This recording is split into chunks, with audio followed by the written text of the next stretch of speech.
오늘 하는 일마다 풀리는 사람, 하는 일마다 풀리는 사람이라는 제목으로 하나님 말씀 증거하도록 하겠습니다. 이 전도서는 그 역설적으로 접근하는데 허무함입니다. 인생이 참 허무하다는 거예요. 허무하지 않는 방법이 무엇인가? 이제 그 의미를 찾는 그 뒤집어진 방법으로 이렇게 접근하고 있습니다. 허무를 이기고 의미를 찾는 방법은 꼭 붙들어야 될 것이 있다는 거예요. 두 가지를 살피고 있는데 5장에 보면 어제 살폈죠. 하나는 예배. 예배를 붙들어야 허무해서 의미 있는 인생을 살게 될 것이다. 또 오늘은 정반대적인 개념입니다. 돈이에요. 돈 문제 잘 다뤄야 우리 인생이 허무하지 않고 의미 있는 인생을 산다. 그래서 우리 기독교는요, 하나님께서 우리에게 말씀해 주시는 것은 가장 경건해 보이는 것 같은 예배, 또 가장 세속적인 것 같은 돈 문제. 예수님도 그랬죠. 돈 문제, 이게 영적인 의미가 있다는 거예요. 두 가지를 잘 붙들어야 된다. 이것을 우리에게 보여주고 있다는 것입니다. 그래서 뭐 거룩하다 그래서 예배만 논하는 게 아니고, 거룩은 돈 문제까지도 분명히 포함되어 있다는 것입니다. 그래서 뭐 회개할 때 돈 지갑부터 회개하라, 그런 얘기도 있죠. 거기 영성이 깃들어져 있다는 것입니다. 오늘 이 돈에 관한 문제에 대해서 우리 영적인 깊이를 살폈으면 좋겠습니다. 두 가지를 살피겠는데, 첫 번째는 그 착각하는 것 중에 하나가 뭐냐면 돈에 대한 잘못된 확신이 있다라는 거예요.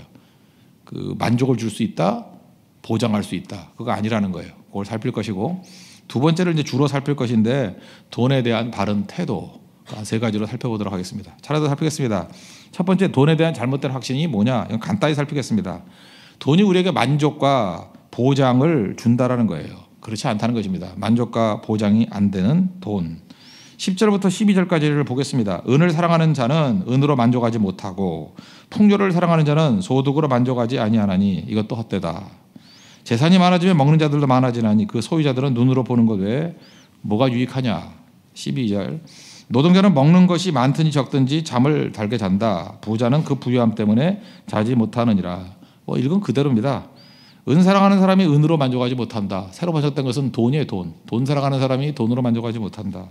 또 풍요를 사랑하는 사람이 소득으로 만족하지 못한다. 돈은 만족 못 준다, 그 얘기예요. 그리고 무슨 의미가 있느냐? 그냥 눈으로 보고 좋아하는 것이다. 웬만큼 소득이 넘쳐나면요, 눈으로 보이는 거 이외에는 별거 없습니다. 여러분 경제학 안 배워도 알죠. 미국이나 일본이나 돈을 무지하게 찍어냈죠. 통화량이 한 4배 정도를 찍어냈습니다. 그러면 상식적이잖아요. 인플레이션이 일어나야 될 거 아니에요. 그렇지 않습니까? 양적 완화라 그러는데 양적 완화를 했어요. 돈 막 찍어냈어요. 그럼 막 물가가 폭등해야 되고 막 그래야 될 거 아니에요. 근데 그런 거 느낍니까? 못 느끼죠. 왜 못 느끼죠? 대부분의 돈이 어디로 가냐 하면 부자들한테 다 갚아버려요. 부자들한테 다 갚아버려요. 지금 전 세계가 다 그래요. 뭐 우리나라만 그런 게 아니라 거기로 다 갚아버려요. 우리나라 같은 삼성전자에 다 갚아버려요. 그럼 한 사람이, 예를 들어서 한 사람한테 여러분 1조를 줬어요. 쓸 수 있어요? 1조를 어떻게 써? 그런 사람도 몸이 약해. 그래서 지금도 보세요. 회장님 누워 계시잖아요. 돈이 몸이 약해서 쓰지도 못해. 1조 아니라 10조 가가 있어도. 그러니까 개인이 은행 역할을 하는 거예요. 돈은 다 가는데 돌질 않아요. 옛날에 은행이 돈 쥐고 있듯이. 양적 나라를 해봐야 뭐 경제는 돌아갈지 모르지만 이게 돌질 않는다고요. 그러다가 또 어떤 사태가 딱 와버리면 그건 또 없어져 버리는 거고. 요즘에 제가 이 양적 완화 사태를 보면서 느낀 게 그거예요. 어느 정도 소득 이상이 돼버리면 돈은 숫자에 불과해요. 여러분 얼마를 쓸 수 있겠어요? 뭐 100억 있는 사람이나 1000억 있는 사람이나 그 사람 쓰는 게 다를까요? 비슷하게 쓸 거예요. 다만 숫자상에 내가 너보다 10배 부자다, 그거밖에 없는 거지. 어느 단계를 넘어서 버리면 다 숫자 노름이에요. 아무것도 아니거든요. 여기 보세요. 그냥 눈으로 보는 것뿐이다. 여기서 저기까지가 내 땅이야. 뭐 그거죠. 자기 땅 밟아도 못 봐요. 너무 넓은 사람은. 아무것도 아니라는 것입니다. 그 얘기하는 거예요. 그리고 고민이 많기 때문에 잠도 못 잔다는 거예요. 노동자 봐라. 뭐 많이 먹든 적게 먹든 많든 적든 잠만 잘 자지 않느냐. 여러분 지금도 잘 주무신 분들은 돈이 없는 분들이에요. 그죠? 그래서 잘 주무시고 나왔잖아요. 돈이 너무 많은 분들은 고민이 많아서 잠 못 잡니다. 그 얘기하는 겁니다. 그러니까 중요한 게 뭐예요? 지금 솔로몬은 돈 많았잖아요. 돈으로 돈 나만큼 가져본 사람이 있니? 돈이 만족 주는 거 아니야. 그거 빨리 깨달으라는 거예요. 예수님께서도 누가복음 12장 15절에서 말씀하셨죠. 탐심 버리라. 사람의 생명이 그 소유에 넉넉한 데 있지 않다고. 소유가 넉넉해지면 생명이 있을지 아는데 절대 그거 아니다. 그래도 나는 그런 거 한번 경험해보고 아니라는 걸 알고 싶어요. 뭐 그러는데 그렇게 하기에는 인생이 너무 짧아요. 그러니까 그냥 그렇다면 그런 줄 믿으라고요. 돈이 만족 못 준다. 또 하나는 돈이 우리에게 보장을 못 준다는 거예요. 13절부터 17절까지 보시면 내가 해 아래에서 큰 패단되는 일이 있는 것을 봤다. 그 소유주가 재물을 자기에게 해가 되도록 소유하는 것이다. 재물이 해가 되도록, 너무 많이 갖고 있는 것도 해가 된대요. 재물이 해가 되도록 소유하는 것. 그 다음에 14절 보니까 재난이 오면 그거 하루아침에 날아가 버린대요. 재난을 당할 때 없어지나니. 그 다음에 15절 같은 데 보니까 우리가 그 빈손으로 와서 빈손으로 돌아간다. 뭐 그 얘기하고 있고요. 16절 보니까 또 하나는 우리가 하는 모든 일들이 바람 잡는 것 같은 수고다. 아무것도 아니다. 그리고 이런 사람들에게 남는 게 뭐냐면 마지막에 한꺼번에 다 날아가 버리니까 17절에 세 가지가 있다는 거예요. 근심, 질병, 분노. 그 재산이 한 100억쯤 있다가 하루아침에 다 날아가 버려요. 그러니까 근심이 너무너무 심해지고 질병, 병 나버리죠. 병 나고 평생이 분노. 누가 내 재산 뺏어갔어. 뭐 어느 정권 때 뭐 누가 어떤 대통령에 대해 다 날려버렸어. 뭐 이러다가 속상해하면서 십몇 년 동안 그것만 일을 갈고 있는 내가 어떤 회장님 알고 있어요. 누가 뺏어갔대. 그죠? 그러면서 그 회사 재건하기 위해서 지금도 와신 상담 계속 그러고 있어요. 내가 다시 그 돈 줘도 안 되겠던데 너무 늙어가지고 지금. 그러니까 인생 이렇다니까요. 지금 헛되게 인생 사는 거예요. 그거 없으면 없는 거지 뭐 그게 다인가요. 그러니까 무슨 얘기냐? 돈은 보존 가치가 아니에요. 요즘엔 돈이라 그러지도 않고 웰스라는 말을 많이 쓰는데 부라는 말을 많이 써요. 부의 형태가 바뀐다고요. 그래서 여러분이 돈만 가지고 있으면은 다 날아가 버려요. 나중엔 이게 형태가 바뀌거든요. 그래서 웬만큼 실력과 지식이 있지 않냐면 돈을 물려줘도 유지를 못한다니까. 유지하기 위해서 실력이 필요해요. 실력이 그릇이 필요하다고. 그러니까 이거 험한 얘기 이거 믿지 말라고요. 지금 돈이 뭔지 모르니까 맨날 뭐 금수저 은수저 그러지. 그 수저 갖고 되는 게 아니에요. 한 세대 두 세대 지나봐야 줘봐야 유지도 못해요. 다 바뀌어버린다고. 그러니까 이 얘기 지금 솔로몬의 얘기를 잊지 마십시오. 만족을 주지 못한다. 우리에게 보장을 주지 못한다. 이제 본론입니다. 돈에 대한 바른 태도. 오늘 18절부터 20절까지 해서 세 가지를 살피겠습니다. 한번 읽어보겠습니다. 18절. 사람이 하나님께서 그에게 주신 바 그 일생에 먹고 마시며 해야해서 하는 모든 수고 중에서 낙을 보는 것이 선하고 아름다움을 내가 보았다. 그 다음에 19절 보니까 어떤 사람에게는 하나님이 재물과 부여를 그에게 주사 능히 누리게 하시며 제 몫을 받아 수고하여 수고함으로 즐거워하게 하신 것은 하나님의 선물이라. 어떤 사람은 재물이 해가 되는 사람이 있고 어떤 사람은 재물이 선물이 되는 사람이 있다는 거예요. 20절. 그는 자기의 생명의 날을 깊이 생각하지 아니하리니 이는 하나님이 그의 마음에 기뻐하는 것으로 응답하시니라. 세 가지를 정리할 수 있으면 첫째는 돈은 하나님이 주시는 거라는 거예요. 18절. 사람이 하나님께서 그에게 주신 바 돈은 하나님이 주시는 것이다. 공급하시는 하나님이죠. 하나님이 모든 것을 공급해 주신다. 새들도 참새도 먹이시는 하나님 우리 안 먹이겠어요? 우리가 누군데요? 하나님이 자녀인데. 마태복음 6장에 나오잖아요. 들풀도 입히시는데 하나님 우리 안 입히겠어요? 우리 누구예요? 하나님의 자녀인데. 아버지라 부르는 하나님이 계시는데 공급하시는 하나님이라는 것입니다. 그래서 돈에 대해서 너무 걱정하는 거는 이건 돈 걱정이 아니에요. 돈 걱정이 아니고 내가 하나님의 자녀라는 거에 대한 정체성의 의심이에요. 내가 누군지 몰라서 그래요. 너무 지나치게 걱정하는 거 그거 문제 있습니다. 누가 그렇게 지나치게 걱정하래요? 하나님의 자녀를 하나님이 버려두시나? 그건 자녀에 대한 정체성, 아이덴티티의 문제가 있는 거죠. 일찍 일어나는 새가 벌레를 잡아먹는다. 그 얼리버드에 대한 얘기 아니에요? 일찍 일어나는 새가 벌레를 잡아먹는다. 이게 맞는 얘기죠. 인생은 선제적으로 살아야 되고요. 이렇게 선행적으로 살아야 되고 선도적으로 살아야 돼요. 여러 가지 새벽기도 나오셔서 이렇게 열심히 뛰시는 분들은 뭐든지 일찍 시작하잖아요. 선제적이고 선행적이고 선도적이고 그래서 열매 거둡니다. 뭐 이런 메시지 얼마나 좋아요. 근데 항상 우리에게 죄성이 들어가면 이렇게 삐딱하게 보거든요. 많이 들어봤죠. 일찍 일어나는 벌레는 뭔가요? 뭐 이렇게 말하는 사람이 있어요. 일찍 일어나는 벌레는 잡아먹힌다. 뭐 그 얘기 아니에요? 이제 어디서 또 주워 들어서 그거 다 아는 얘기 아니에요, 그죠? 그러면서 또 와서 이제 묻는 거예요. 항상 제가 얘기했죠. 질문이 이렇게 마음이 구부러진 사람은 이상한 질문을 한다고요. 목사님, 도대체 일찍 일어나는 새가 벌레를 잡아먹는다가 맞아요? 일찍 일어나는 벌레는 빨리 죽는다가 맞아요. 제가 그렇게 얘기하죠. 이건 틀리고 맞고의 문제가 아니고 이건 정체성의 문제라고. 너는 누구하고 너를 동일시하니? 그놈은 지금 누구하고 동일시래요? 벌레예요, 벌레. 벌레지 너. 벌레하고 동일시하니까 그런 소리 하는 거죠. 우리 새교회 아니에요. 새하고 동일시하죠. 그죠? 새교회 아니에요. 새하고 동일시하죠. 누구하고 동일시하는 거 아이덴티티 문제라고요. 우리 보통 뭐 그런 얘기 있죠. 뭐 재수 없다 그럴 때 쓰는 용어 중에 하나가 뭐예요? 머피의 법칙. 이거 하는 일마다 꼬인다 그런 얘기 아니에요. 뭐 확률적으로 100분의 1인데 가보면 그런 일이 벌어지고 내가 가보고 비 오고 뭐 이런 거 있잖아요. 이거 머피의 법칙이라 하잖아요. 그 반대되는 얘기를 뭐라 그래요? 셀리의 법칙. 하는 일마다 된다. 이상 내가 가면 돼. 그죠? 뭐 어느 날 딱 갔더니 가는 날이 장날이야. 뭐 그런 거 있죠. 대만을 갔더니 그때가 축제야. 뭐 이런 식으로. 그러면 이 머피의 법칙하고 셀리 법칙은 누구에게 통하는 거예요? 오늘의 운세가 결정하는 거예요? 신문 보면서 오늘의 운세가 결정하는 거예요? 아니에요. 이거는 아이덴티티. 내가 누군지 하는 사람에게 결정되는 거예요.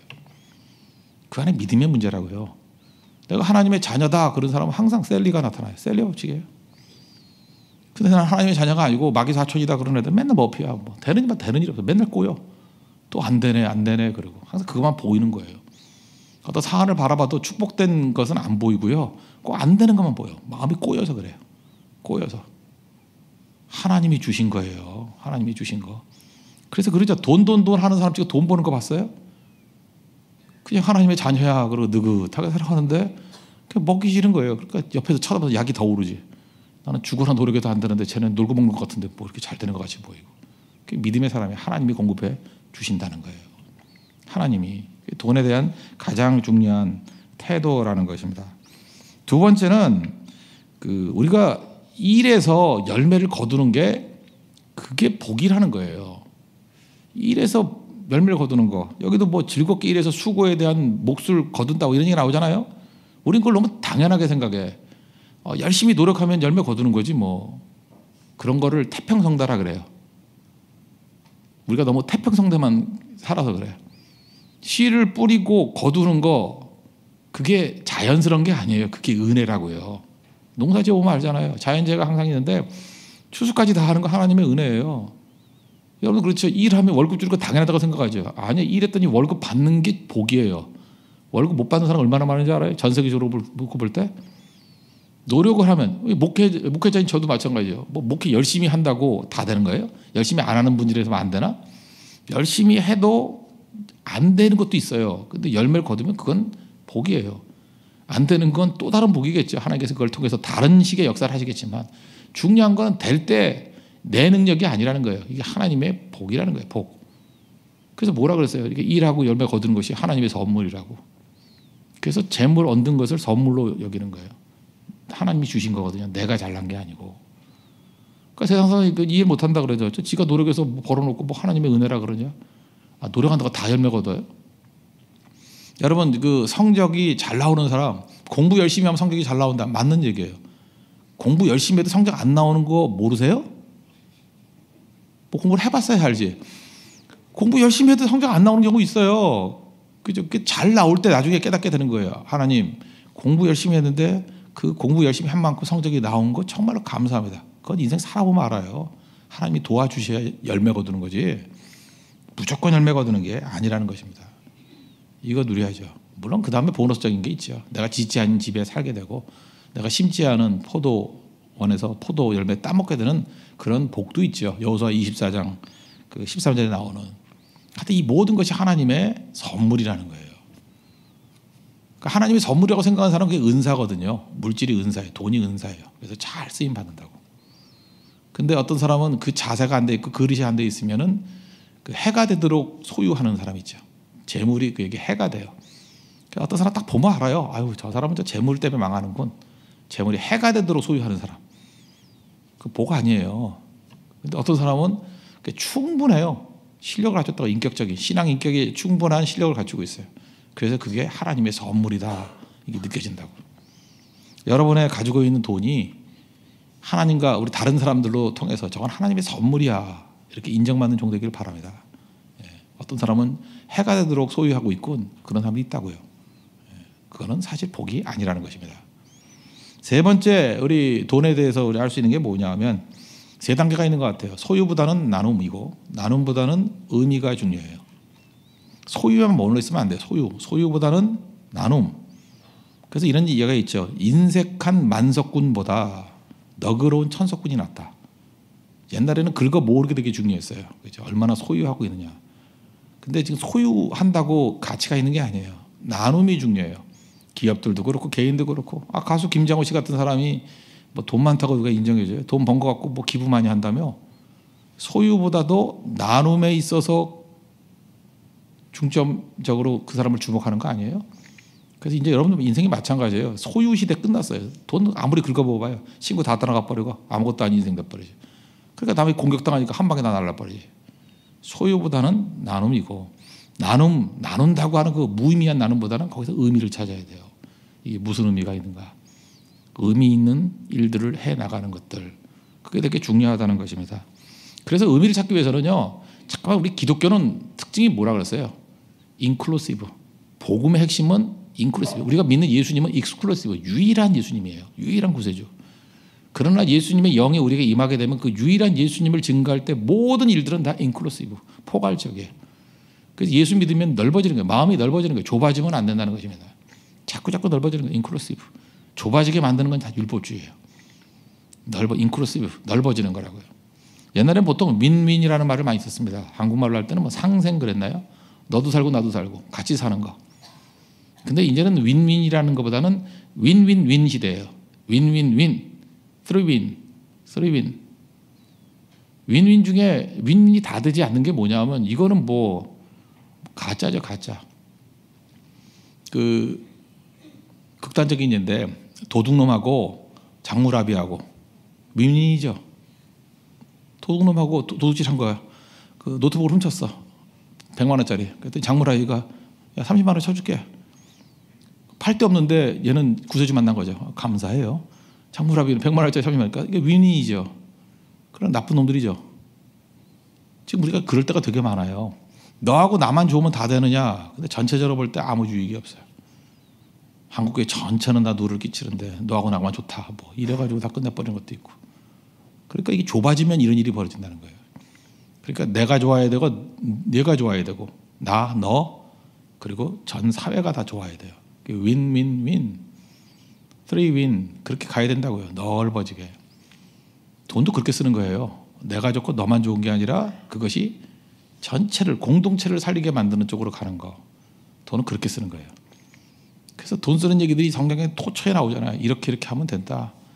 마리아도 뭐 향유 같은 거 붓는 거 그거 마리아와 예수님만 좋았나요? 그다음에 예수님이 의미를 부여하잖아요. 이거는 내 장사를 기념하는 거다. 십자가를 기념해. 그 향유를 부은 것이 십자가의 메시지에 대한 증거야. 윈윈윈이잖아요. 마리아도 좋고 예수님도 좋고 우리도 좋고 그죠? 오는 장래까지. 그래서 여러분들 하나님 앞에서 이렇게 생각하면 됩니다. 하나님 내게 주신 이 돈을 윈윈이 아니고 어떤 사람은 윈밖에 없어요. 나만 살면 돼. 그죠? 윈에서 윈윈으로 그 다음에 윈윈윈으로 이제 흘러 넘치게 만드는 하나님의 종 되기를 원합니다. 그럴 때 하나님께서 풍성히 차고 주실 것입니다. 세 가지 하나님이 주십니다. 믿습니까? 하나님 주셔요. 우리 벌레 아니에요? 일찍 일어나는 새라고 엉뚱하게 벌레 같은 의식 갖고 있지 마십시오. 우리는 메뚜기다 그러면 안 되죠. 저놈도 우리 밥이야. 그럼 여호수아 갈라같이 돼버려야죠. 하나님이 자녀들 먹이십니다. 그리고 우리가 씨 뿌리고 거두는 게 복이에요. 선물이에요. 내가 노력했던 것이 열매 거두는 게 복이라고. 우리가 대만성교 잘 준비했죠. 끝나고 난 다음에 이렇게 열매 거두는 게 복이에요. 하나님의 축복이라고.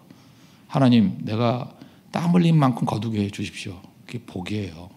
그게 돈에 관한 관점이고 그 다음에 소유보다는 나눔보다는 의미. 이제 우리는 윈윈윈 그런 시대를 살아가자. 하나님께서 그것을 제일 기뻐하실 것입니다. 모두 다 자리에서 일어나겠습니다. 이 시간에는 그 공과고의 하나님 찬양하겠습니다. 1절만 하겠습니다. 공과고의 하나님. 다 같이 공동체 기도 드리겠습니다. 예배와 돈을 제대로 붙들면 허물을 이깁니다. 우선 돈에 대한 잘못된 확신을 버리게 하소서. 돈은 우리에게 만족을 주지 못합니다. 돈은 우리에게 보장을 주지 못합니다. 돈이 아니라 하나님입니다. 돈은 하나님이 주시는 것입니다. 정체성이 중요합니다. 하나님의 자녀는 하나님이 돌보십니다. 자녀에게 실력을 기르게 하시고 그에 걸맞은 돈을 주십니다. 돈이 해가 되지 않고 돈이 하나님의 선물이 되게 하십시오. 수고한 대로 거두는 것은 축복입니다. 일에서 열매, 보람을 누리게 하십니다. 그게 복임을 알게 하소서. 소유보다 나눔보다 의미를 찾게 하소서. 윈윈의 삶이 아니라 나, 너, 사회가 사는 윈윈윈의 삶을 살게 하소서. 예수님의 이름으로 기도합니다. 아멘.